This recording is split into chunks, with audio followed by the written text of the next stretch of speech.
How you doing, and welcome to my channel. Today I'm taking a look at Harley Quinn from the Suicide Squad, the 2021 movie. Quick look at the box there. You can see we have the colours of the outfit that she's wearing with the diamond in the middle, Suicide Squad text, the logo from the movie with the bullet holes through it. Harley Quinn, MMS 773, Artisan Edition. Stunning craftsmanship at the bottom as usual. On the back we have not much going on the back, just more that colour scheme. And then on the back the usual warnings and details about hot toys. And while I pull off this slip cover, I would ask you to hit the subscribe button if you haven't already. And then on the back of the inside we have an image of the figure with her holding the rocket launcher and the pistol in her hand. And some text about Harley Quinn herself. And then on the front we have another image of the figure with the rocket launcher in her hand as well, and Harley Quinn MMS 773 AE written on it. And then on the inside, when you open it up, I've obviously taken everything out. You have the compartment here for the head sculpt because it's an artisan, and then the figure and all of the accessories go in there. So there we have it for a quick look at the Harley Quinn box. So let's move on and have a quick pan of the figure and go through some origins of Harley Quinn. So Harley Quinn first appeared in the Batman animated series, an episode called Joker's Favour, created by Paul Dini, who also wrote Batman Beyond Return of Joker and some of the best episodes of the animated series. He also played a big role in the first two Arkham games. His idea for Harley was he wanted to make one of Joker's henchmen a female, and modelled the character off his friend Arlene Sorkin, an actress who appeared in the TV series Days of Our Lives. And in one of those episodes, she appeared in a dream sequence, and in that dream sequence she was dressed or wore a jester costume, and Dini took that as inspiration and used elements of Sorkin's personality for character development, and had Sorkin actually voice the character in the animated series. Harley Quinn became so popular in the animated series that she made it into the comics, which is contrary to how things usually work with these characters. She first appeared in Batman Adventures issue 12. Her original origin, Harley Frances Quinzel worked as an intern in Arkham Asylum, meets the Joker and becomes fascinated by him. After analysing him, she becomes sympathetic towards him and falls in love with him and helps him escape. And then she discovers over time that the Joker had been constantly lying to her. That's her original backstory. There are a few backstories, but the most up-to-date one she has is in the DC New 52 comics.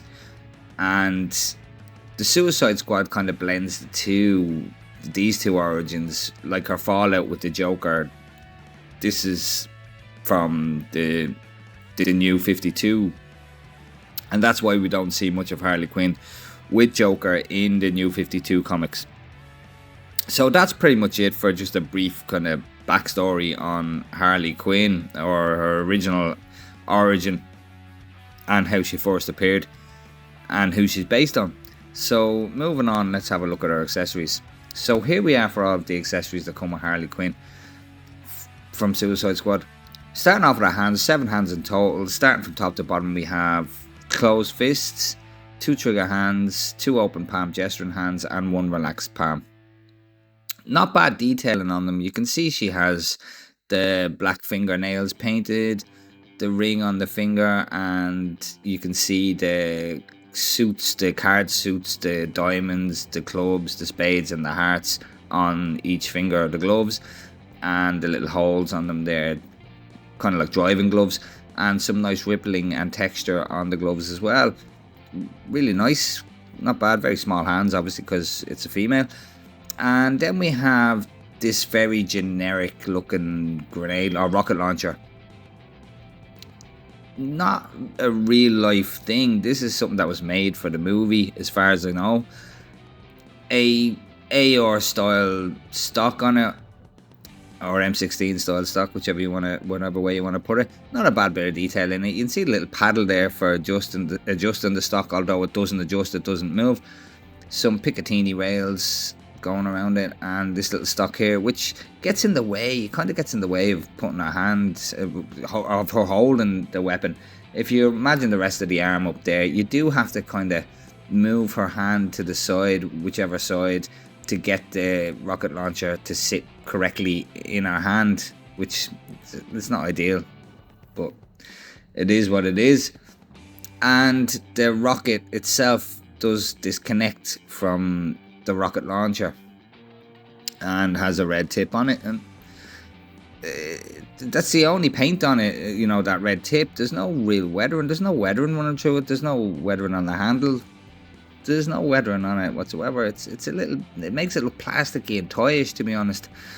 Then we have this weapon here, which I don't recall seeing it or with it in the movie. Somebody might be able to tell me in the comments, but I don't recall seeing her with it.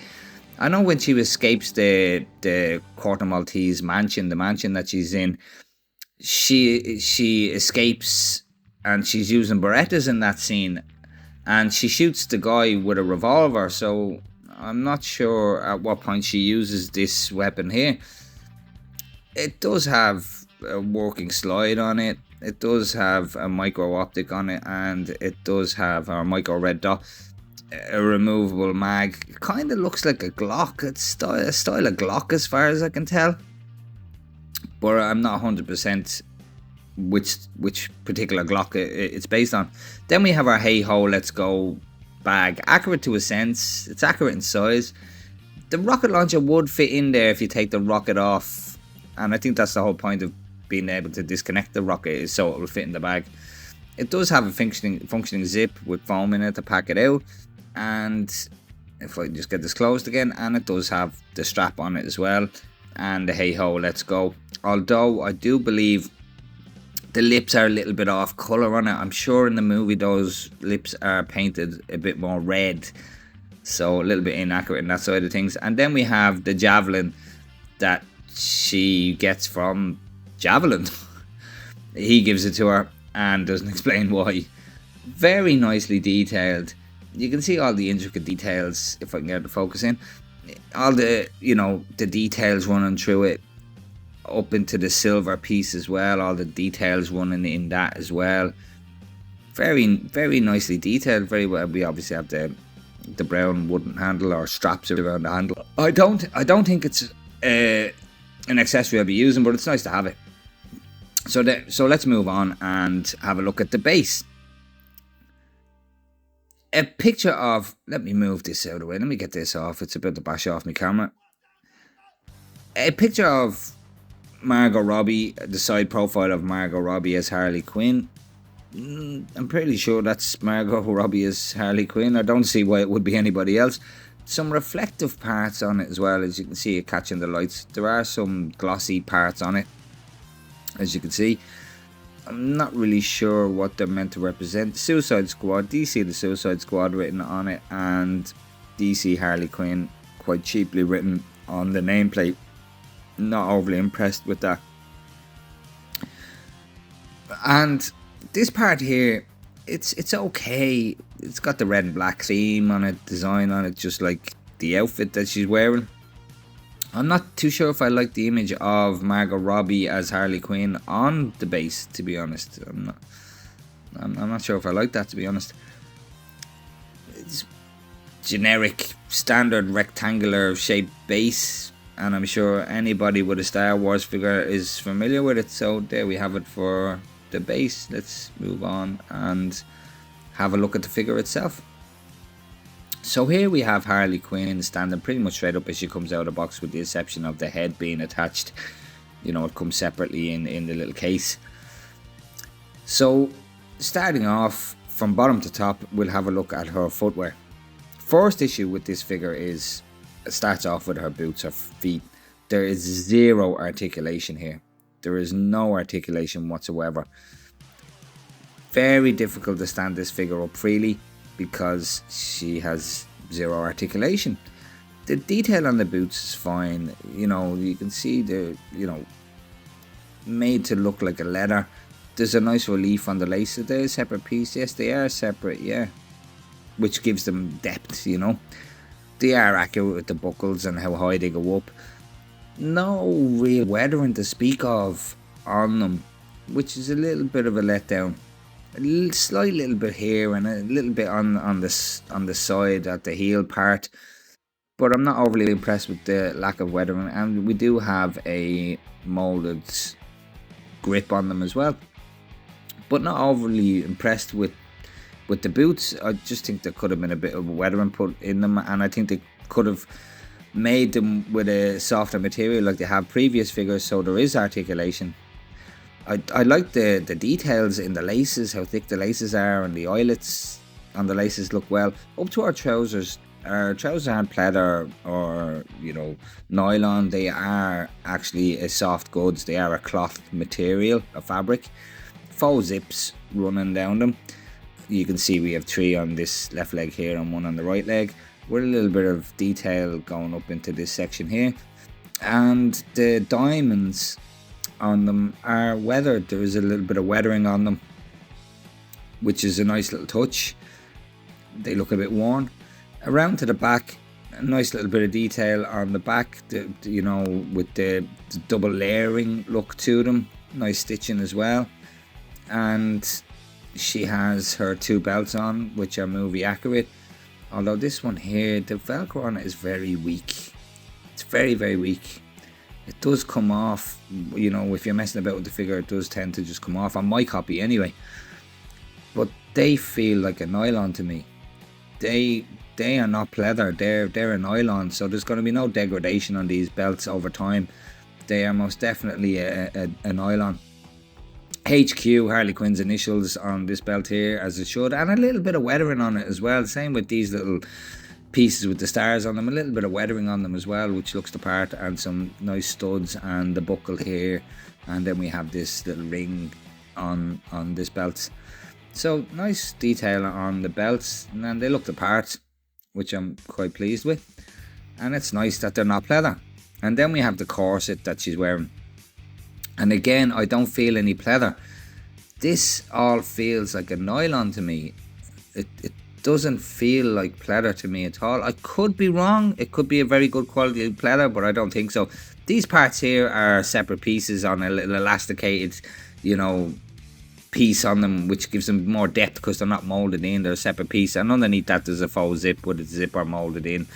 And then we have the star and the diamond on the chest piece, and then we have the details of her tattoo, the Daddy's Little Monster tattoo that she has throughout the movie series.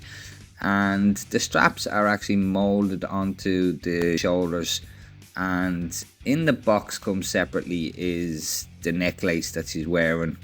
I didn't add it on the accessories part because I don't believe that it is an accessory. And then up to the jacket we have, again, not as far as I can tell, that is not pleather. That feels like a nylon to me. So shouldn't be any deterioration. There's no zip on the jacket, which I'd say is because it would be a bit cumbersome on this small jacket, on this small figure.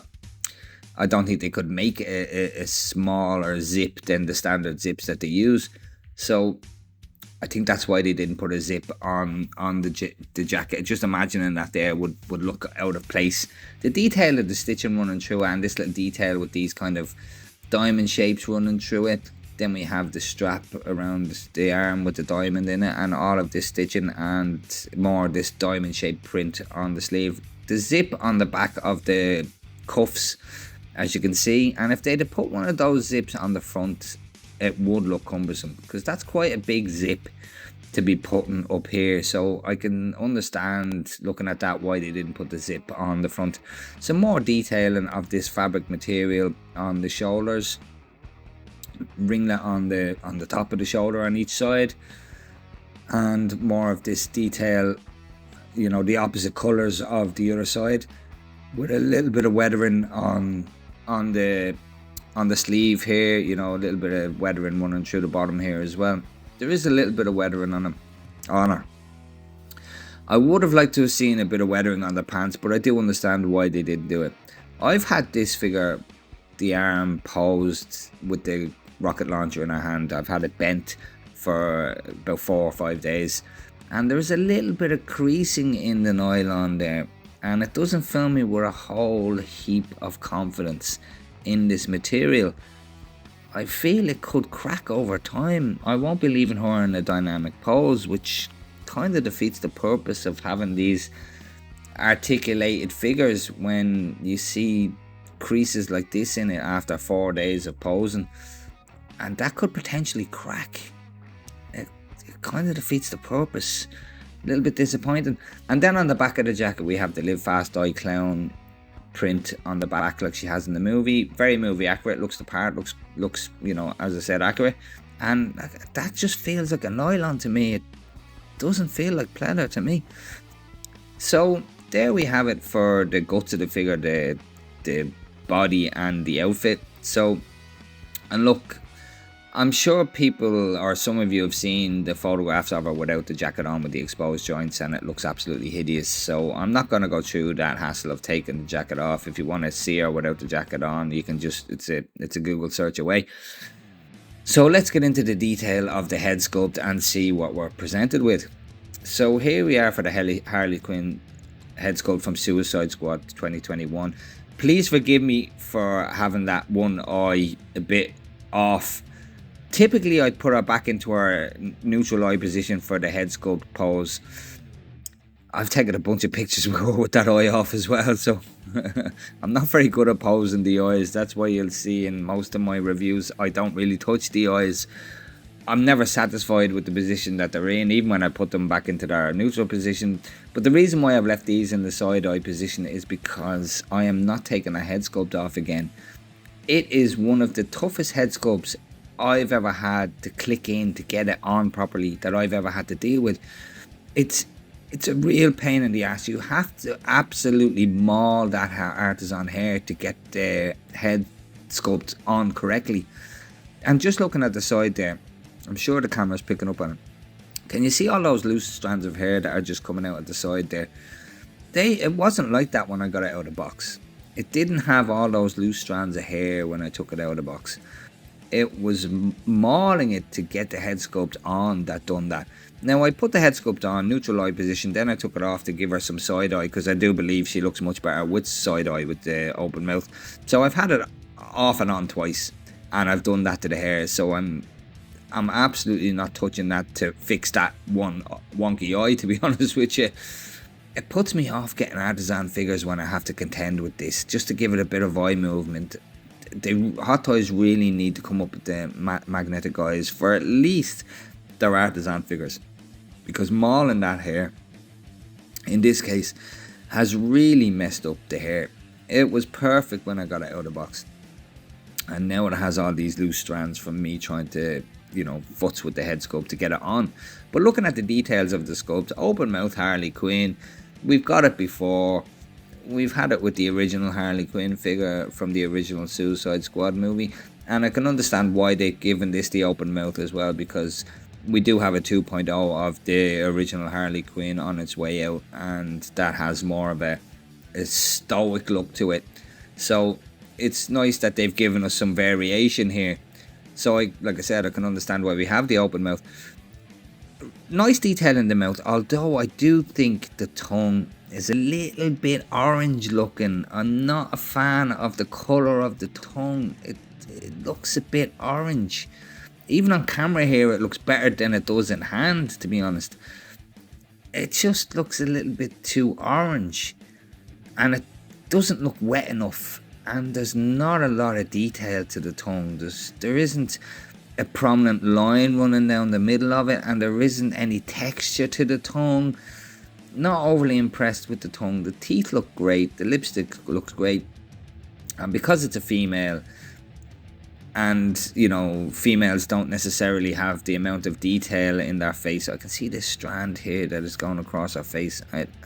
This is just the stuff of nightmares. I'm really upset with how much I've had to maul this sculpt to loosen up hair strands to get the head sculpt on. It's really, really annoying me, and I'm trying to kind of wet it to get it down, to get it the hair to come together again, and it's, yeah, not impressed at all. Really, really, really stressed me out, this has, for the price I've paid for the figure, you know. And every time I touch this figure, more loose hair, just, it's really annoying me. Yeah, like I said, to spend this kind of money on a figure, and I've got to contend with all these loose strands of hair coming out. And speaking of the hairline, I'm not overly impressed with the hairline. I know the general consensus for this figure is the hairline is fine on this figure, but I'd be inclined to disagree. I think this part here comes up way too high before it folds over. It just comes up a little bit too high. It doesn't look natural. It's not a natural, you know, curvature on it. And this part at the front here is sculpted.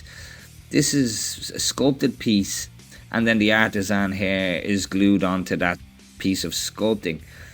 And I'm just not overly impressed with the hairline. I think it should be more staggered. It's a very straight across. It's acceptable. It's okay. It's just, there's also a darker line running across the where the hairline meets the forehead, which I don't know whether they've done that to blend or to make it a, you know, maybe is it to represent their original roots color. I'm not sure. It just, it does look stuck on. It doesn't look natural to me. You can see the goggles are mounted to the top of her head. They're not movable. That would ruin the hair even more than it already is getting ruined. They look the part. They look great. There's a nice little bit of detail to them. You can see there are some lenses in them. You can see the reflection there. Yeah, they look the part, and you can see where they disappear behind the hair here as well. As I said, not movable, and is for the best. The tattoo of the love heart on her cheek is on point, and I think it does absolutely look like Margot Robbie as Harley Quinn. I love the makeup around the eyes, quite finely done, quite well, you know, quite well painted. We do look like, know who we're looking at here. It does look like Margot Robbie as Harley Quinn. Soft features. She is a female, a very beautiful woman at that, and you know, it looks great overall. There's just some small details in it that I'm not in love with, which is the hairline and the fact that every time I so much as look at this figure, I ruin the hair more. You can see there's some nice detail around the sides there with the earrings. Is this one? No, it's molded. It's plastic molded. And on this side here, she has an earring as well, which is all very well sculpted and looks absolutely fantastic. So there we have it. There's my thoughts on the Harley Quinn figure. I really do, just looking at it, I wish the tongue was a bit more detailed and had a more accurate colour to it. Just being such a prominent feature of this head sculpt, I think there should have been more texture put in that tongue. But it is a great figure to have. I think she looks, I like her in the more traditional Harley Quinn colours. I'm glad there doesn't appear to be any pleather on the figure.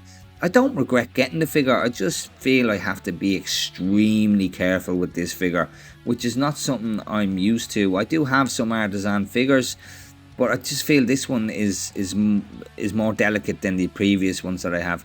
I didn't mention that the plaits that she has in her hair are wired. It's very nice detail to put the wire through the plaits.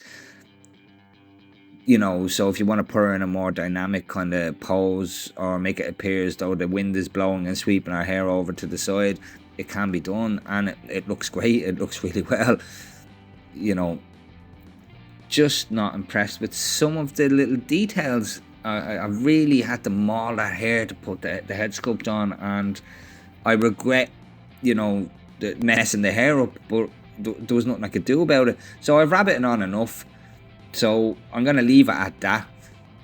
Thanks for watching. Please don't hesitate to hit the like and subscribe button if you haven't already. It really helps grow the channel. And I suppose I'll leave it at that, and I will catch you in the next one. So take care.